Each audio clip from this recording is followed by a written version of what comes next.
Evangelho de João, capítulo 6, versos 53 a 57. Nós fiquemos mais uma vez de pé para a leitura da bendita palavra do Senhor.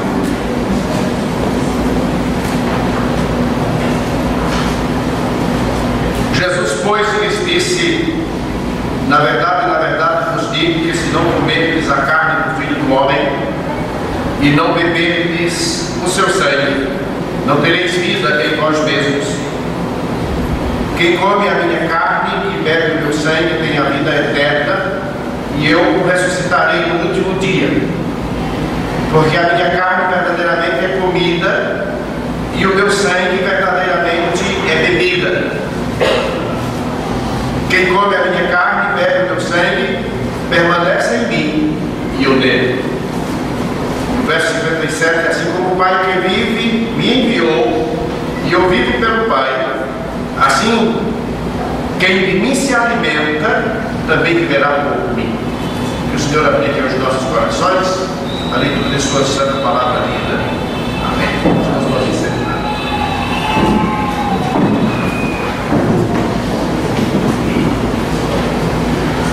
Meus irmãos, a palavra sangue é mencionada no Novo Testamento 3 vezes mais do que a cruz de Cristo e 5 vezes mais do que a palavra morte.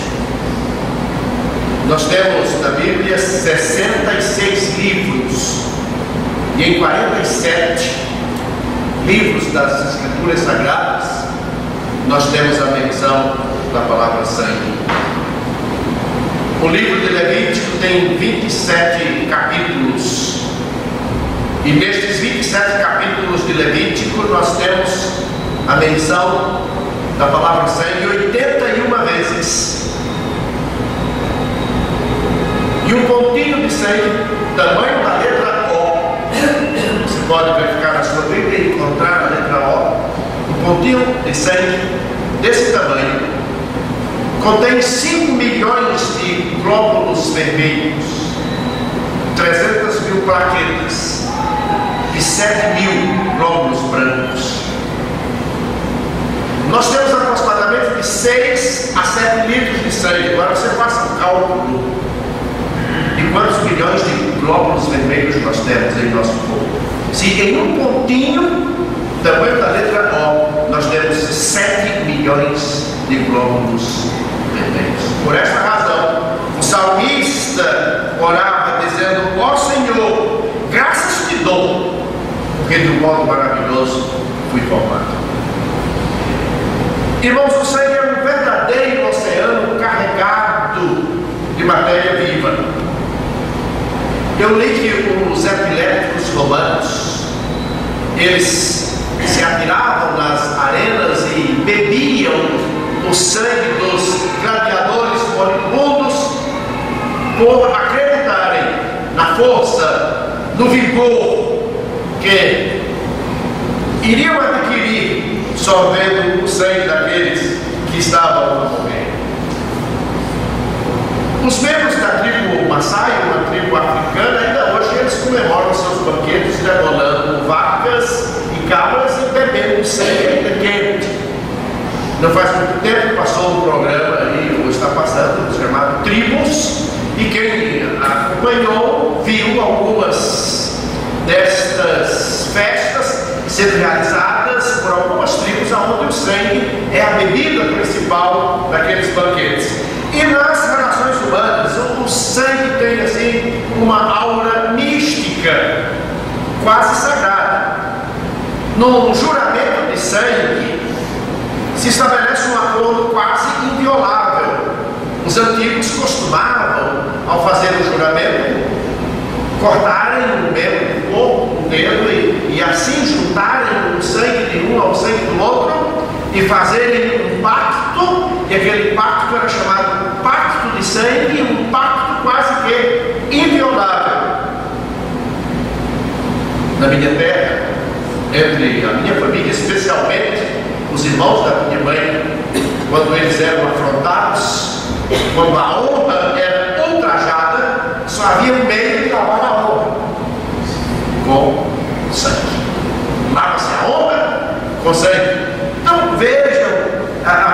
força, esta aura mística que o sangue possui. E nós aplicamos estranhos simbolismos ao sangue. Por exemplo, nós chamamos puro sangue, sangue frio, sangue quente, relações de sangue. São termos comumente usados por nós. E o sangue ainda conserva um poder místico. Por exemplo, qual a sua reação ao sair do banheiro, tendo utilizado o vaso sanitário? Você olha e vê que acende. Ou quando você tosse e percebe que ao tossir expeliu sangue. Ou quando você vomita sangue. Ou quando assoa o nariz e sai sangue. Qual a sua reação? Com certeza, todos que aqui estão ficam preocupados e atentos. Qual a sua reação ao se deparar com um acidentado? E aqui talvez eu exclua o nosso irmão Demércio, que lida com isso, que vê cenas dantescas. Mas qual a sua reação ao ver um corpo que está se exaurindo em sangue? E há entre nós alguns que nem suportam ver esse líquido precioso, alguns que nem podem doar sangue porque desmaiam ao ver o precioso líquido. Na antiguidade, o sangue era considerado uma coisa sagrada e os deuses eram aplicados, ou melhor, aplacados com sacrifícios de sangue. Mas o cristianismo também é inegavelmente baseado no sangue. Os escritores do Velho Testamento descrevem claramente o uso do sangue dos sacrifícios que eram oferecidos ao Senhor. Aqueles que leem o livro de Levítico, e é exatamente no livro de Levítico que nós encontramos 81 vezes a palavra sangue sendo mencionada, ali nós temos a descrição dos sacrifícios que eram feitos, como eram feitos, o sangue derramado, recolhido numa bacia, o sangue que era colocado nas pontas do altar, o sangue que era aspergido nos umbrais, o sangue que era salpicado na veste dos sacerdotes. O sangue representa aí um ato cultico. Por esta razão nós dizemos que é inegavelmente baseado no sangue do cristianismo, bem como no Velho Testamento nós tínhamos a religião judaica. Nós somos chamados para celebrar a morte de Cristo centrada no seu sangue. O sangue representa vida. Os dois são inseparáveis. Se você perde um, o que acontece? Você perde o outro. São inseparáveis. Sangue escorrendo é vida esvaindo-se. Nós temos aqui algumas enfermeiras, pessoas que trabalham em hospitais, e sabemos da preocupação dos médicos, dos enfermeiros, quando a pessoa está esvaindo sem sangue. Esse sangue precisa ser estancado, alguma coisa precisa ser feita.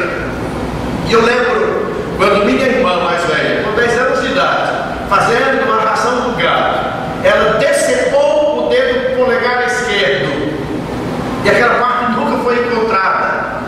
E quando ela se apavorou, gritando, muito assustada pelo que havia acontecido, e nós corremos, eu e meu pai, até ao curral. A sua mão estava toda banhada em sangue, descia pelo braço e ele esguichava daquele dedo decepado. O que fazer para estancá-lo? Meu pai não teve nenhuma dúvida, apoiou o estrume das vacas misturado com talos de capim seco e terra quente do curral e foi despejando, e o sangue umedecendo aquela mistura, e ele pegava mais e ia despejando até que o sangue estancou. Depois ele amarrou com um pano para que aquilo não caísse, e só saiu quando o dedo da minha irmã estava sarado. E a minha irmã mais velha, agora é advogada, se ela vir aqui, pede para ela mostrar o dedo do polegar esquerdo. A preocupação foi essa. Então, para os autores do Velho Testamento, derramar sangue morte. Quando Caim matou Abel, Deus disse para ele: o que fizestes? A voz do sangue do teu irmão clama a mim desde a terra. E sangue significa vida. O próprio Deus deu ao sangue esse significado. Ele disse lá em Gênesis capítulo 9, versículo 4: a carne com sua vida, isto é, com seu sangue não comereis. Nós não queremos discutir aqui se hoje podemos comer sangue ou não. Podemos ter este assunto tratado na escola dominical com um especialista, que é o pastor Edson Urbano, né? Que tem tratado aqui sobre a questão do feminismo, questão da relação marido e mulher, e nós podemos ter um estudo sobre isso, se podemos comer ou não. Mas em Gênesis capítulo 9, versículo 4, o Senhor diz a Noé: a carne com sua vida, isto é, com seu sangue não comereis. Mais tarde, no código legal dado a Moisés, quando o Senhor reiterou sua ordem como decreto perpétuo para as gerações, ele disse estas palavras que estão no livro de Levítico, no capítulo 3, versículo 17: estatuto perpétuo será nas vossas gerações, em todas as vossas habitações, nenhuma gordura, nem sangue algum comereis. E ainda, no capítulo 7 do mesmo livro, versos 26 e 27: e nenhum sangue comereis em qualquer das vossas habitações, quer de aves, quer de gado. Toda pessoa que comer algum sangue, aquela pessoa será extirpada dos seus povos. Ainda no capítulo 17, versos 11 e 14, do mesmo livro de Levítico: porque a alma da carne está no sangue, pelo que vos tenho dado sobre o altar para fazer expiação pelas vossas almas, porquanto é o sangue que fará expiação pela alma. Portanto tenho dito aos filhos de Israel: nenhuma alma de entre vós comerá sangue, nem o estrangeiro que peregrina entre vós comerá sangue. E assim, irmãos, essa proibição, ela estava tão gravada na mente dos judeus, que milhares de anos depois, quando o Senhor veio, exerceu o seu ministério, morreu e ressuscitou dentre os mortos, e a igreja, sendo estabelecida por ele, deu continuidade à sua obra, houve um problema naqueles dias acerca da circuncisão. Então os apóstolos se reuniram com os anciãos, Atos dos Apóstolos capítulo 15, para tratar sobre o assunto: deviam os gentios serem circuncidados ou não? E eu costumo dizer que Atos dos Apóstolos capítulo 15 traz a primeira reunião do presbitério, daquela igreja presbiteriana, porque era uma igreja formada por presbíteros. E ali nós temos uma ata registrada, nós temos decisões tomadas, temos discussões entre os participantes daquele presbitério, e chegaram a uma conclusão, e escreveram aos crentes acerca da conclusão tomada por eles, que eles deviam fazer. Então nós temos um relato em Atos dos Apóstolos, no capítulo 15, nos versos 28 e 29, acerca da decisão tomada por aquele concílio. Na verdade, isso eles mandaram para todos os crentes como um documento daquela reunião histórica. Na verdade, pareceu bem ao Espírito Santo e a nós não vos impor mais encargo algum, senão estas coisas necessárias. Quais? Que vos abstenhais das coisas sacrificadas aos ídolos, e do sangue, e da carne sufocada, e da fornicação, das quais coisas fazeis bem, se vos guardardes bem vos vá. Daquelas 4 proibições colocadas pelos apóstolos, pelos anciãos, estava esta: vos abster do sangue. Irmãos, essa proibição, ela atravessou os séculos. Então, diante disso, imagine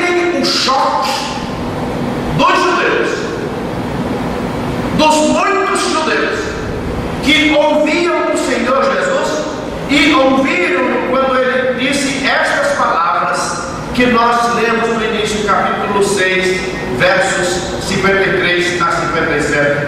Jesus, pois, lhes disse: na verdade vos digo, que se não comerdes a carne do Filho do Homem e não beberdes o seu sangue, não tereis vida em vós mesmos. Quem come a minha carne e bebe o meu sangue tem a vida eterna, e eu o ressuscitarei no último dia, porque a minha carne verdadeiramente é comida e o meu sangue verdadeiramente é bebida. Imaginem um choque para os judeus que não comiam sangue sob hipótese alguma. Então essas palavras foram um convite para um ato imoral. Os judeus ficaram escandalizados, perturbados, e Jesus disse essas palavras logo após ele ter alimentado 5.000 pessoas. Então logo ele disse estas palavras, os judeus ficaram tão confusos e indignados que a multidão foi embora. Muitos dos discípulos deixaram o Senhor Jesus. Os seus irmãos disseram: ele está louco. E as conspirações para matá-lo surgiram aqui. Você não pode imaginar o choque para os judeus que não comiam sangue sob hipótese alguma, e o Senhor dizer: o meu sangue é bebida, vocês precisam beber o meu sangue. Isso foi chocante. O que Jesus tinha feito? Ele despojou a palavra sangue de 4.000 anos de profundas associações. Nenhum judeu bebia sangue, só os incircuncisos, só aqueles que não eram judeus. O sangue sempre era derramado diante de Deus como uma oferta pela vida que pertence somente a Ele, o Senhor. O sangue tinha esse sentido. Agora Jesus diz para essas pessoas: bebam o meu sangue. Se Jesus tivesse dito: comam a minha carne e derramem o meu sangue, isso não teria causado escândalo aos judeus. Mas eles não teriam entendido a intenção de Jesus. Em vez disso, o Senhor Jesus disse: bebam. E Deus havia dito a Noé: se você beber o sangue do cordeiro, o sangue do cordeiro entrará em você. Ou seja, a vida do cordeiro entrará em você. Não faça isso.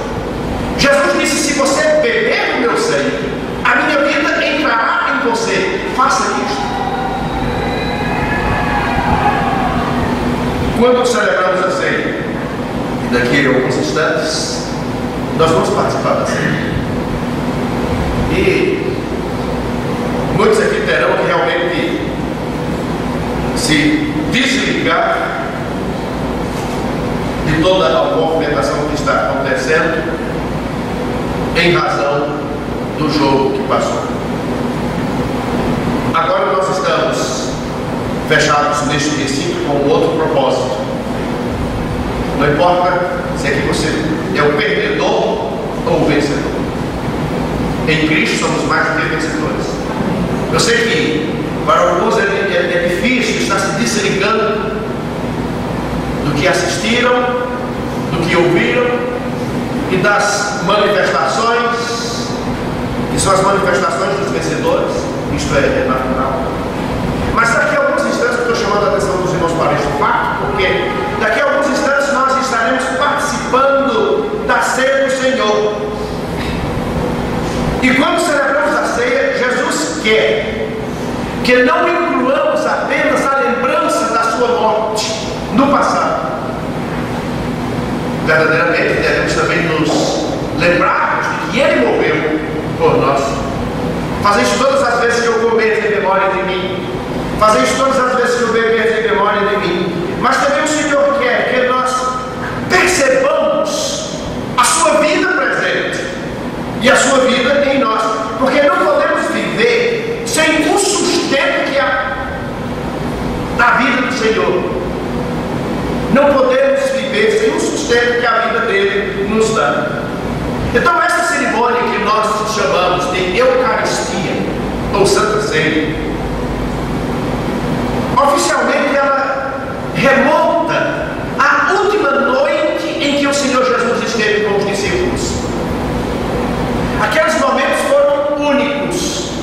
Até então, o Senhor estava muitas vezes com os discípulos e com a multidão, mas agora Ele chama os discípulos para um momento a sós. E é naquele momento que Ele dá aquele discurso que está registrado no Evangelho de João, capítulo 17, um dos maiores capítulos da Bíblia, quando Ele fala da sua união íntima conosco. Ele diz ali: eu e o Pai somos um, e Ele quer que nós e Ele também sejamos um. Ele quer que nós participemos da sua vida. E naquele momento, naquela mesma noite, Jesus falou da união íntima entre Ele e os crentes. Ele disse as palavras que estão registradas também no Evangelho de João, capítulo 15, os versos de 1 a 8. E aqui nós encontramos um grande texto das Sagradas Escrituras que trata da união íntima do Senhor com os seus.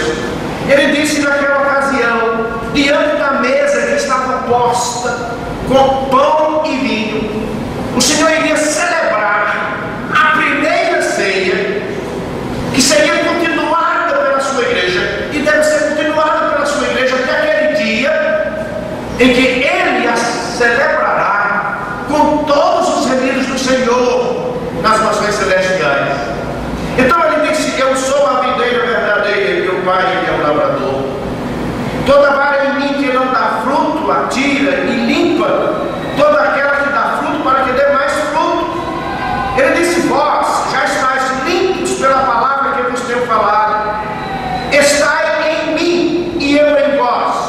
Estou entendendo o sentido desta expressão. Como a vara de si mesma não pode dar fruto se não estiver na videira, assim também vós, se não estiverdes em mim. Eu sou a videira, vós as varas. Quem está em mim e eu nele, esse dá muito fruto, porque sem mim nada podeis fazer. Se alguém não estiver em mim, será lançado fora, como a vara, e secará, e os colhem, e lançam no fogo e ardem. Se vós estiverdes em mim, e as minhas palavras estiverem em vós, pedireis tudo o que quiserdes, e vos será feito. Nisto é glorificado meu Pai, que deis muito fruto, e assim sereis meus discípulos. Irmãos, quando nós nos sentamos à mesa, é para participarmos da vida de Jesus.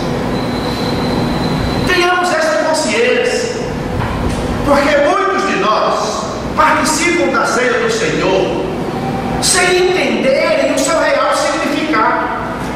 Alguns até de forma desrespeitosa, assintosa.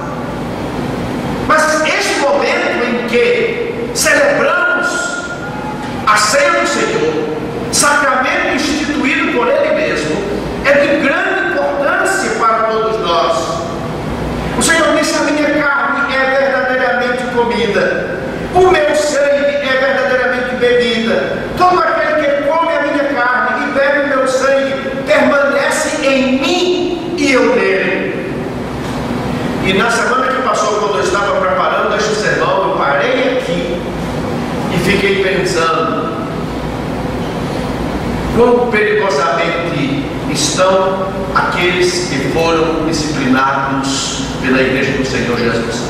Porque o crente disciplinado, ele não pode participar da mesa do Senhor até que seja restaurado a comunhão com o Senhor. A verdade é que a disciplina é para o bem da igreja. A disciplina é para o bem daquele que foi disciplinado. E nesse tempo em que o irmão ou a irmã estão disciplinados para a reflexão, para o arrependimento e para a volta, a fim de participarem da comunhão, de participarem da vida do Senhor. Porque no sangue nós temos a analogia perfeita para revelar a natureza do pecado e do perdão. Irmãos, todos nós sabemos que ultimamente a palavra pecado perdeu o seu real significado. pecado continua sendo pecado, os seus efeitos continuam sendo os mesmos. Mas, na sociedade pós-moderna, o conceito de pecado mudou. Pecado já não é mais transgressão contra a lei de Deus. Pecado já não é mais errar um ao outro. Pecado já não é mais ofensa contra o soberano Deus. Pecado para muitos e até para alguns crentes tornou-se um deslize, uma falha. E sendo assim, do mesmo modo que o sangue limpa o corpo de substâncias nocivas, sabia disto? Que todos estes glóbulos vermelhos, estas plaquetas, estes glóbulos brancos que estão circulando constantemente em nosso corpo, 24 horas por dia, quer você esteja acordado, quer você esteja dormindo, limpando das substâncias nocivas, o perdão por intermédio do precioso sangue do Senhor Jesus também limpa as toxinas do pecado que está na nossa vida espiritual. Pecado é obstáculo, é toxina. Hoje nós estamos tendo cuidado, né, especialmente Dona Moça, para não comer determinados alimentos, porque isso aqui é tóxico, isso aqui tem as frutas, as verduras, não é? Hoje estão sendo cultivadas sobre os agrotóxicos e as toxinas prejudicam. Mas o pecado é toxina do orgulho, egoísmo, vaidade, soberba, cobiça, luxúria. Tudo isso é toxina, afetando a nossa vida. São venenos que interferem em nosso relacionamento com Deus e com as pessoas. E quanto mais nos apegamos aos nossos desejos pessoais, mas nós nos afastamos de Deus e dos outros. Esse é o resultado do pecado. Os israelitas do Velho Testamento, eles tinham uma verdadeira ilustração deste sentido, quando o Senhor estabeleceu que no lugar do sacrifício, no lugar onde os seus servos deveriam buscá-lo e adorá-lo, ali havia uma separação do lugar santo, do santo dos santos, cuja separação era feita por uma cortina. E naquele lugar santo dos santos ninguém podia entrar, exceto o sumo sacerdote, que entrava uma vez por ano, e antes mesmo ele precisava fazer sacrifício pelos seus pecados. Então, na morte de Cristo, aquele véu foi rasgado por intermédio de um histórico sacrifício, e de uma vez por todas. E quando aquilo aconteceu, nós encontramos agora as palavras do Senhor, que foram ditas e que podem ser aplicadas, porque isto é o meu sangue, o sangue do Novo Testamento, que é derramado por muitos para a remissão dos pecados. E ele disse isso à medida que celebrava a ceia, a última ceia. O autor da Epístola aos Hebreus, ele explica a mudança teológica que ocorreu. Quero ler para vocês em Hebreus, capítulo 9, versos 11 e 14, quando o autor diz o seguinte: mas vindo Cristo, o sumo sacerdote dos bens futuros, por um maior e mais perfeito tabernáculo, não feito por mãos, isto é, não desta criação, nem por sangue de bodes e bezerros, mas por seu próprio sangue, entrou uma vez no santuário, havendo efetuado uma eterna redenção. Porque se o sangue dos touros e bodes e a cinza de uma novilha esparzida sobre os imundos os santifica quanto à purificação da carne, quanto mais o sangue de Cristo, que pelo Espírito Eterno se ofereceu a si mesmo imaculado a Deus, purificará as vossas consciências das obras mortas para servirmos ao Deus vivo. Meu irmão, menino, você prestou atenção a esse versículo? Quanto mais o sangue de Cristo, que pelo Espírito Eterno se ofereceu a si mesmo imaculado a Deus, purificará as vossas consciências das obras mortas para servir-lhes ao Deus vivo. Ainda no capítulo 10 de Hebreus, os versos 19 e 20, Tendo, pois, irmãos, ousadia para entrar no santuário, através do quê? Do sangue de Jesus, que aqui o escritor chama de novo e vivo caminho, que ele nos consagrou pelo véu, isto é, pela sua carne. E tendo um grande sacerdote sobre a casa de Deus, cheguemos com verdadeiro coração, em inteira certeza de fé, tendo os corações purificados da má consciência e o corpo lavado com água limpa. Sim, tendo, pois, irmãos, ousadia para entrar no santuário pelo sangue de Jesus. E no versículo 20, nós temos chamado assim, vivo caminho, que ele nos consagrou, isto é, pela sua carne. Então a ceia do Senhor significa que o efeito do sacrifício de Cristo continua vivo e permanente. O vinho é tomado individualmente, isto é, o meu sangue, disse o Senhor Jesus. E pelo seu sangue nós somos perdoados, somos purificados. Somente o sangue do Senhor Jesus pode purificar os nossos pecados. Quando Cristo disse, meu sangue verdadeiramente é bebida, esta expressão é melhor compreendida por nós do que o foi para os seus discípulos. Porque nos dias de Cristo não havia transfusão de sangue.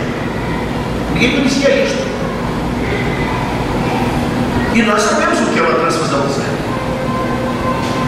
Quantos aqui já doaram sangue? Eu já doei. Levanta sua mão, por favor. Quantos? Pouca gente. Vou repetir a pergunta, eu acho que vocês não entenderam. Quantos aqui já doaram sangue? Levanta a mão.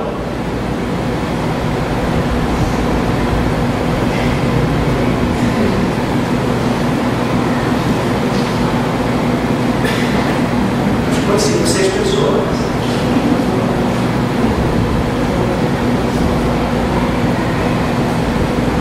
Você sabia, para aqueles que doaram sangue, que o sangue que você doou é vida, e que pessoas passaram a viver por causa do seu sangue? Talvez alguns não possam doar, mas quando eu estava estudando a respeito disso, eu passei a ter uma visão diferente. Quantos que precisam do meu sangue? Geralmente eu tenho um amigo, rapaz, estamos precisando de 4, 5 pessoas para doar sangue, vai lá e a gente vai em nome de fulano. Durante a Primeira Guerra Mundial, os médicos levavam este precioso líquido numa caixa de madeira com botijas grandes. E quando eles chegaram nos acampamentos, a notícia corria entre os soldados, dizendo, aqui está um homem que está trazendo vida para nós. Este sangue vai ser injetado em nós e nós viveremos. Hoje nós temos técnicas avançadíssimas para a conservação do sangue, mas antes não era assim. E lamentavelmente na Segunda Guerra Mundial, um negro americano chamado Charles Dee, ele aperfeiçoou, mesmo que rudimentar, mas para a época foi um avanço extraordinário sobre o transporte e conservação do sangue. E aquele pobre homem morreu no hospital da Carolina do Norte, precisando de sangue, não lhe foi dado pelo fato de ele ser negro. A história tem isso. Mas se não sangue é vida, então numa época em que a transfusão de sangue era desconhecida, hoje nós sabemos o que isso significa. O meu sangue está sendo tirado 400 miligramas, eu costumo olhar o saquinho e aquela bomba está enchendo o saquinho e você vai fazendo assim. Então, numa época em que não existia transfusão, o Senhor usou a imagem do seu sangue sendo bebido. Se fosse hoje, quem sabe, ele trataria da transfusão para ilustrar, para exemplificar. Mas ele usou a imagem do seu sangue ser bebido. O corpo e o sangue de Cristo se tornaram uma parte de mim.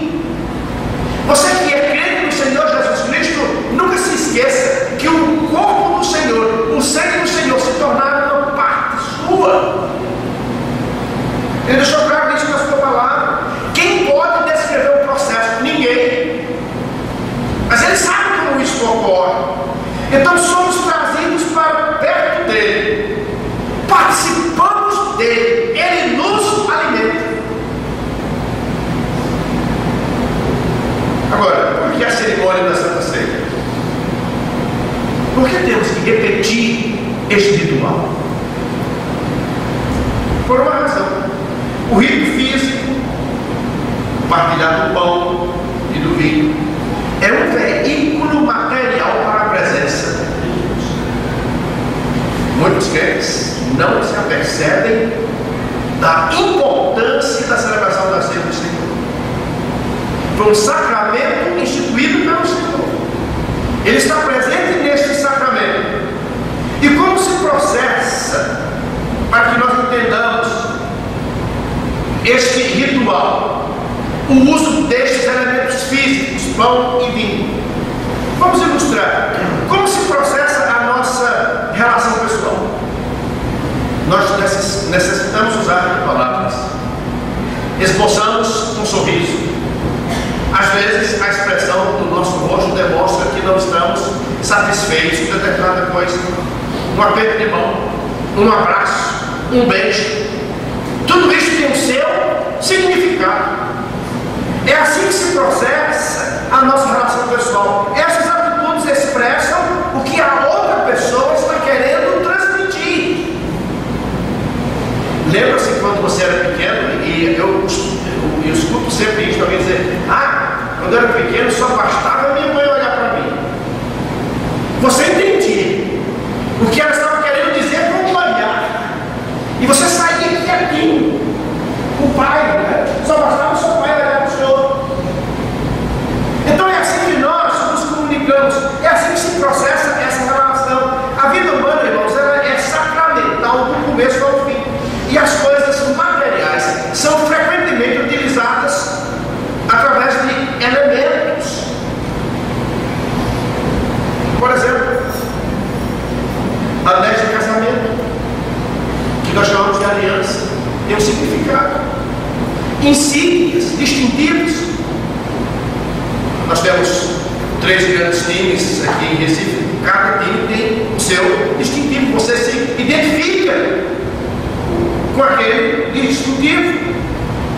Presentes de aniversário não são apenas objetos atraentes por seu próprio valor, mas quando ele é dado, tem um significado muito importante para a pessoa que o recebe.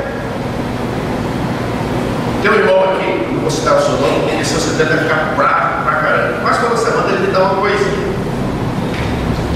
Quase toda semana. E outro dia ele me deu uma garrafa de vinho. De vinho não, de suco de uva. Se fosse de vinho não tinha nenhum problema. Eu posso beber vinho. Não posso me exceder. Eu vou ficar alegre demais e já sou brincalhão, aí isso vai pegar. Mas ele me deu uma garrafa de suco de uva. E eu vejo daquele suco nos grandes mercados. E eu posso comprar uma garrafa daquele suco. Mas quando eu estava, e foi exatamente do período em que a dona Rosa estava ausente, foi muito bom. Não porque eu não quisesse que ela bebesse, mas porque eu estava precisando. E quando eu estava tomando aquele suco de uva, tinha uma importância muito grande, porque ele foi dado. Alguém se lembrou de mim e comprou um produto que você pode comprar.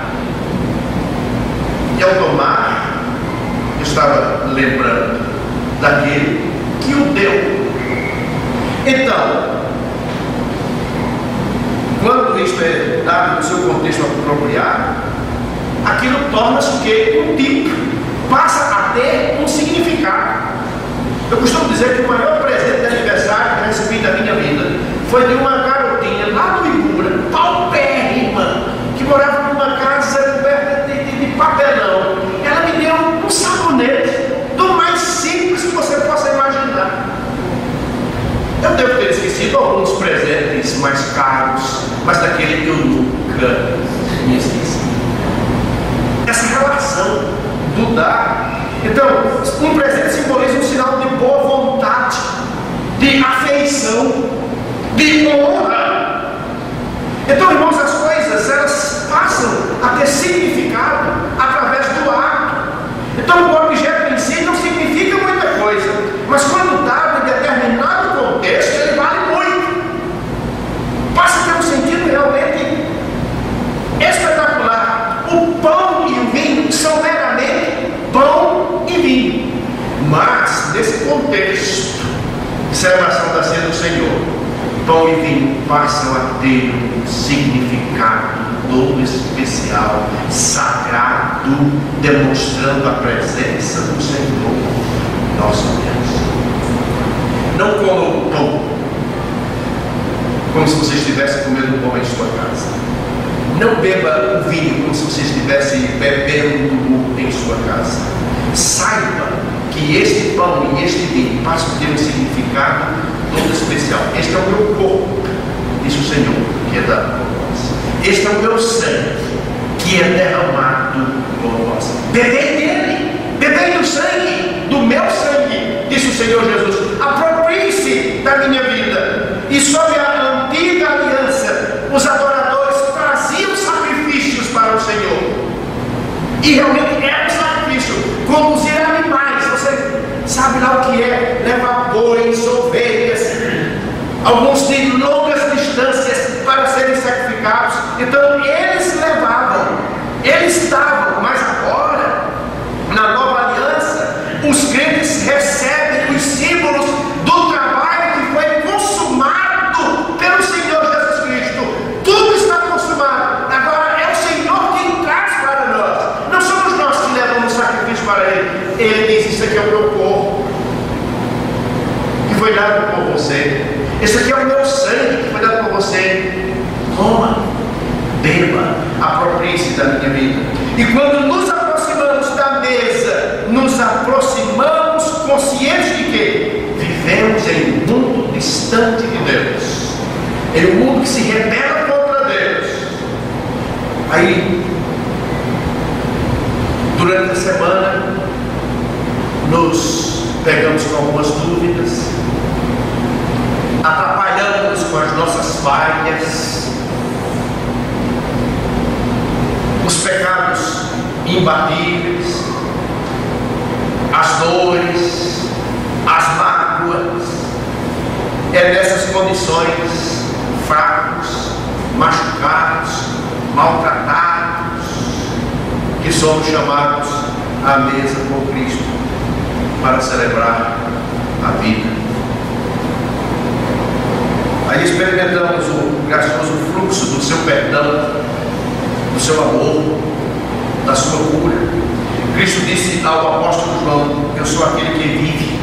Em Apocalipse 11:8, ele diz: estive morto, mas agora estou vivo para todo o sempre. A ceia do Senhor resume para nós três momentos. A vida que foi e morreu por nós, a vida que é e está viva em nós, a vida que será e virá por nós. Estamos falando do Senhor Jesus Cristo. Irmãos, nenhuma imagem do Novo Testamento, como ovelha, porta, noiva, refletem tão bem o conceito de Cristo em você como o seu sangue deve ser bebido por você.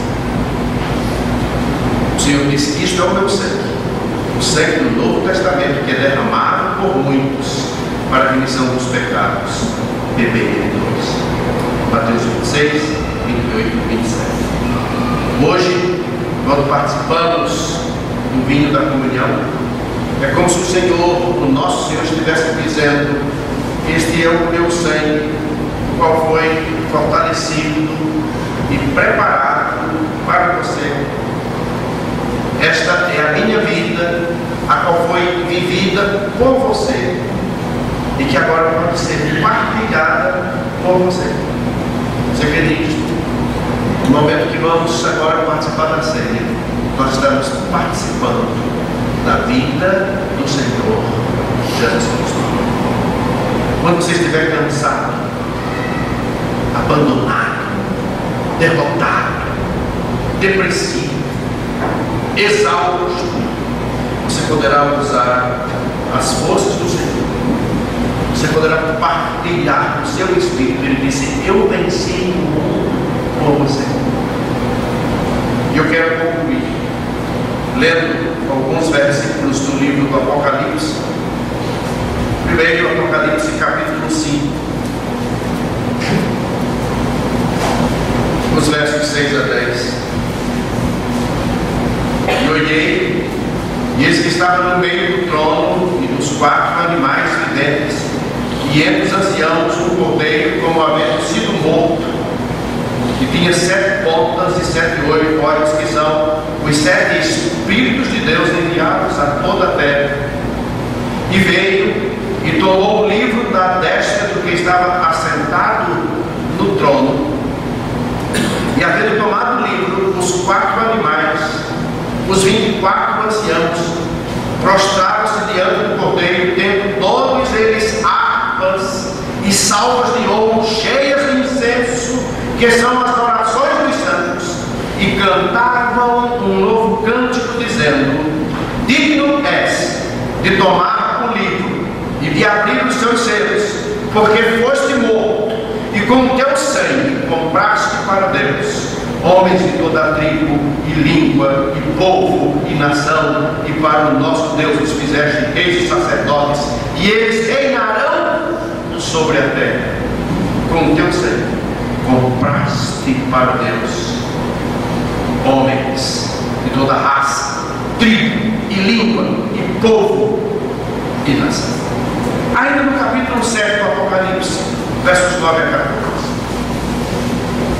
Depois destas coisas olhei, e eis aqui uma multidão a qual ninguém podia contar, de todas as nações e tribos e povos e línguas, que estavam diante do trono e perante o cordeiro, trajando vestidos brancos e com palmas nas suas mãos, e clamavam com grande voz, dizendo: salvação ao nosso Deus, que está sentado no trono, e ao cordeiro. E todos os anjos estavam ao redor do trono e dos anciãos e dos 4 animais, e prostraram-se diante do trono sobre os seus rostos, e adoraram a Deus, dizendo: amém. Louvor e glória e sabedoria e ação de graças e honra e poder e força ao nosso Deus para todo o sempre.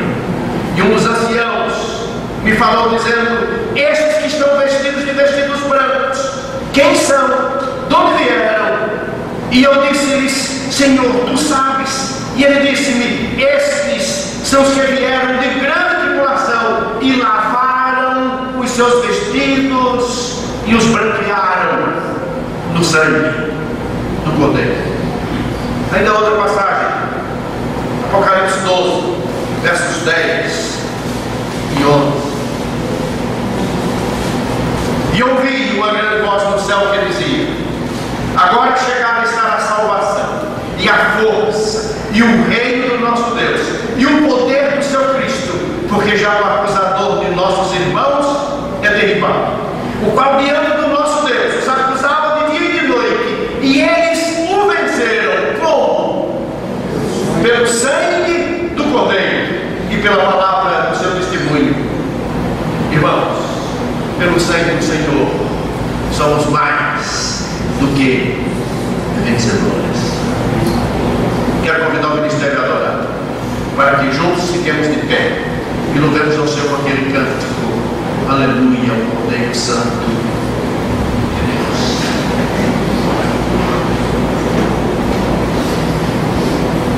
Lembre-se, quando você estiver cansado, abandonado, derrotado, depressivo, lembre-se que você poderá usar a força do Senhor, partilhar o seu espírito. Você pode vencer pelo sangue do Cordeiro. Louvemos ao Senhor, ao Cordeiro que deu a sua vida por nós, depois de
conscientes da importância deste momento.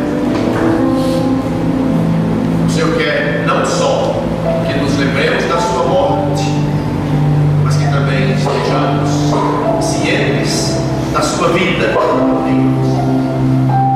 A minha carne verdadeiramente é comida, o meu sangue verdadeiramente é bebida, disse o Senhor. Tomai e bebei. Os crentes do Senhor Jesus, conscientes desta verdade bíblica e pela fé no Senhor, participam do pão e do vinho com alegria diante de Deus. A vida do Senhor está aqui e das filhas. Nós, mortais, pecadores, natureza pecaminosa, o Senhor diz: aproprie-se de mim. E nós convidamos os presbíteros, São Cristoveros Urbano, para que nos acheguemos à mesa. Os irmãos permaneçam de pé, porque nós vamos louvar o Senhor, vamos ler as Sagradas Escrituras, que nos instruem acerca deste momento, que estejamos examinando